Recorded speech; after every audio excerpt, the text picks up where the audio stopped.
What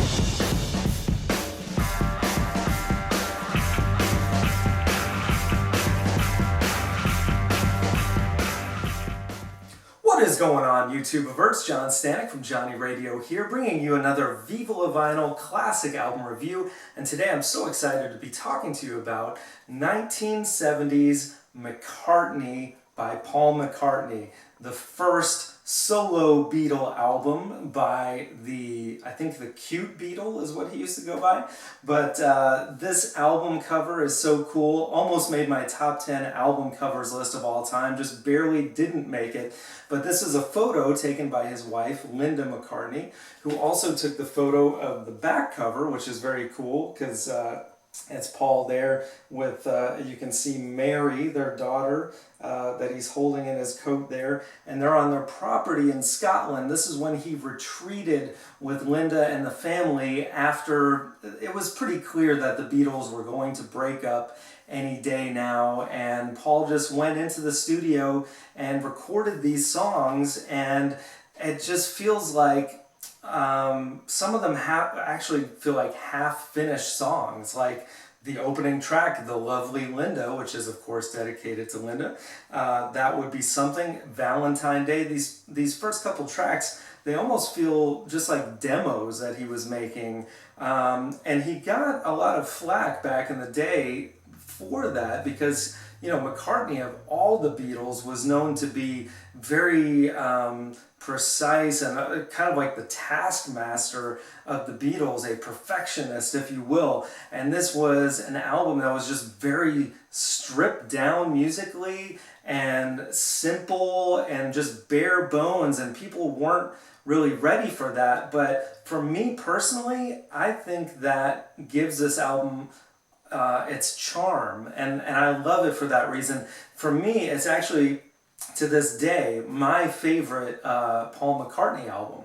And, you know, songs like Every Night, which follows those first three, it's, again, very simplistic musically.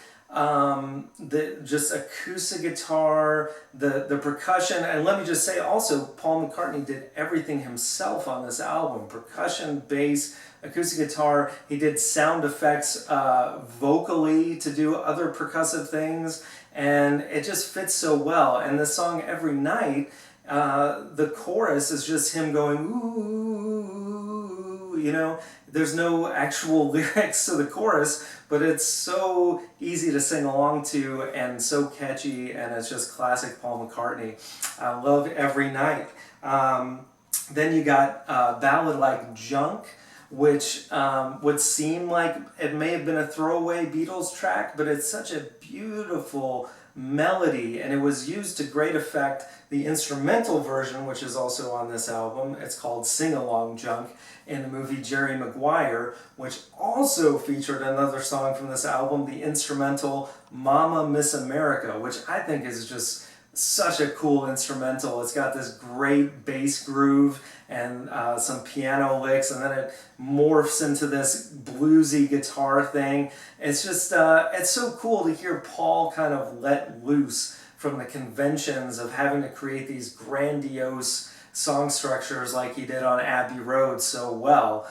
But this is just Paul just saying, hey, I'm just going to kind of wing it here and throw some stuff out there. And if people like it, hey, great.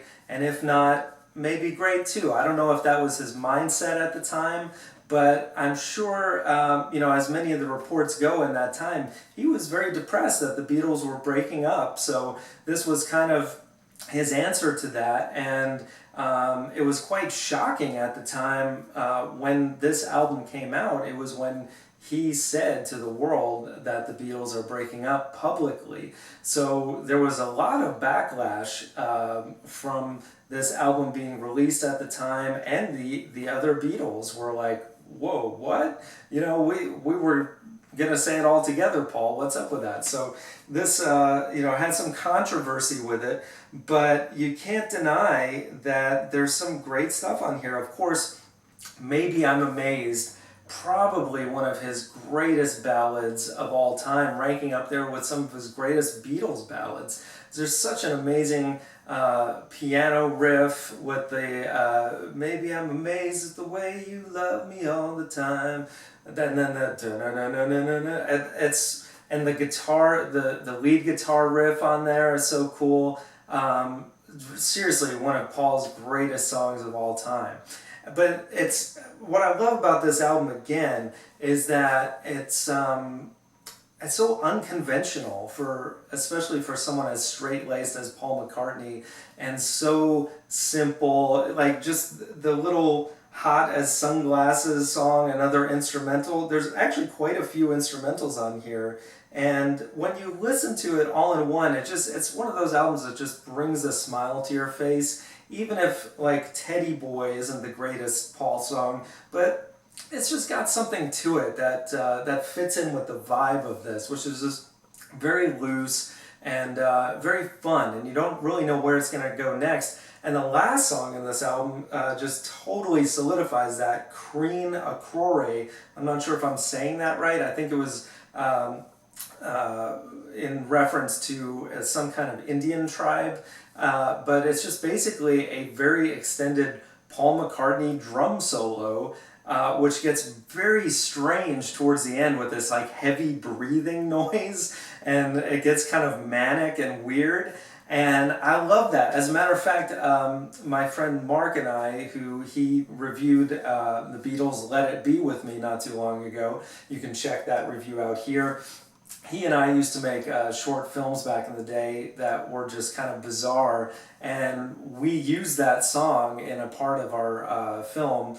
And if you're curious, you can watch that in the description below, and you can see me with long hair back in the early 2000s. It's crazy, but it's just a weird movie, and that music just seemed to fit in with the paranoia of what's going on in the film so well. So you'll hear it if you check that out. But again, McCartney is my favorite Paul McCartney album. A lot of people would probably say Band on the Run or Flaming Pie even, or possibly even Ram. He's got a lot of really good albums. I don't think he's yet to top anything that he did in the Beatles. I mean, that's extremely hard to do. I don't think really any of the Beatles in their solo careers ever matched the heights of what they did together as a team.